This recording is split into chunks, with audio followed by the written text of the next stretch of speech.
Is your cable filter location for the Honda Accord. You have those tabs, this one too. Let me see here. Press it, push it back.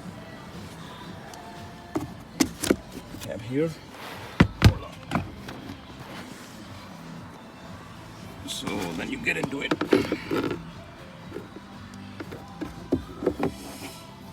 That's it.